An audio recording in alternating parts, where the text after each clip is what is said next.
Le lien entre féminisme et racisme, il est évident au sens où on va stigmatiser une partie des êtres humains pour une caractéristique dite biologique. Le racisme, c'est l'outil d'un rapport de domination. Donc le sexisme, c'est un outil dans la domination de la partie la plus musclée du monde. Antiracisme et féminisme. C'est la même chose que d'être d'être noir, d'être juif, etc., d'être stigmatisé femme, alors que dans beaucoup de choses de la vie, tout n'est pas sexué théoriquement. Voilà. Et donc, pour moi, le féminisme et antiracisme, antisexisme, islamophobie, négrophobie, antisémitisme, c'est tout à fait du même ordre. C'est toujours la question des dominés, des dominants. Les premières victimes du racisme, aujourd'hui, ce sont les femmes musulmanes qui sont attaquées directement à cause du voile qu'elles décident de porter. Je me sens féministe, mais en même temps, de dire il faut interdire le voile, interdire ceci, interdire cela, au nom de l'oppression des femmes, sans donner la parole aux femmes. On peut être à la fois femme, féministe et raciste. C'est possible. Ça me laisse perplexe.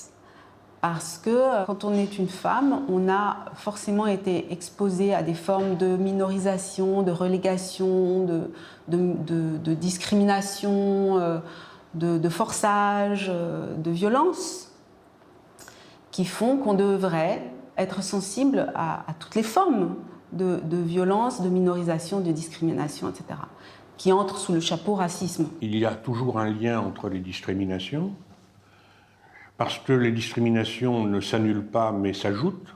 Il faut garder à l'esprit, c'est qu'aucun droit n'est acquis pour toujours, et qu'en période d'instabilité, sans doute les premiers à être vulnérables sont les femmes et les minorités. Et si on regarde ce qui se passe aux États-Unis depuis l'élection de Trump, on en voit l'illustration totale. Je suis femme et je suis blanche. Donc par rapport au racisme, je suis du côté des dominants, par mon origine.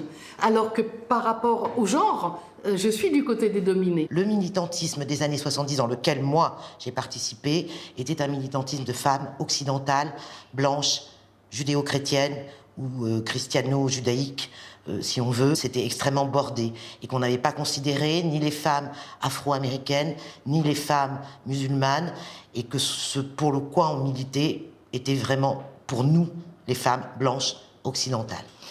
À partir du moment du foulard, ça a été extrêmement clair. Quand je me suis mobilisée au début des années 2000, en 2004, contre l'expulsion des filles voilées des écoles, mes petits camarades ont considéré que je sacrifiais le féminisme, en considérant que se solidariser avec les filles voilées, c'était renoncer au féminisme. Mais je pense que c'était profondément faux, et qu'il était possible de combiner, et qu'il était nécessaire de combiner une solidarité avec toutes les femmes qui veulent accéder à l'école publique, notamment, qu'elles portent le voile ou pas. Moi, femme, j'ai droit à l'espace public. Et donc, je revendique ma possibilité d'être dans l'espace public à l'égalité des hommes. Mais jamais je ne me laisserai séparer de mes sœurs de combat, même si je considère qu'elles, par leur foi, par ceci, elles acceptent des choses que moi, je n'accepterai pas. Je suis athée depuis l'âge de 13 ans.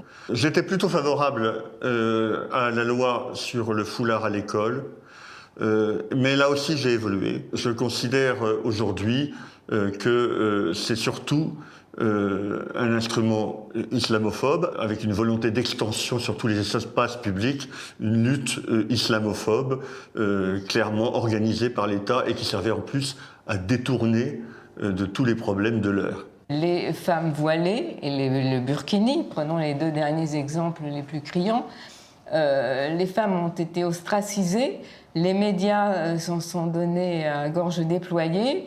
Les féministes de la belle époque, les féministes blanches, ont eu un discours identique à celui de l'État. Ce ne sont pas aux féministes blanches à prendre la parole à leur place. Il revient d'abord aux populations directement concernées par une oppression, une discrimination, comme les femmes, comme les homosexuels, comme toutes les populations discriminées, de s'auto-organiser, de s'exprimer elles-mêmes. Voir ces féministes qui se sont battues à juste titre pour pouvoir faire des groupes femmes dans les années 70, ne pas comprendre que d'autres oppressions provoquent le même besoin, je suis triste. On ne peut pas éviter de poser la question de racisme dans les mouvements féministes, ni éviter de poser la question de sexisme chez les antiracistes.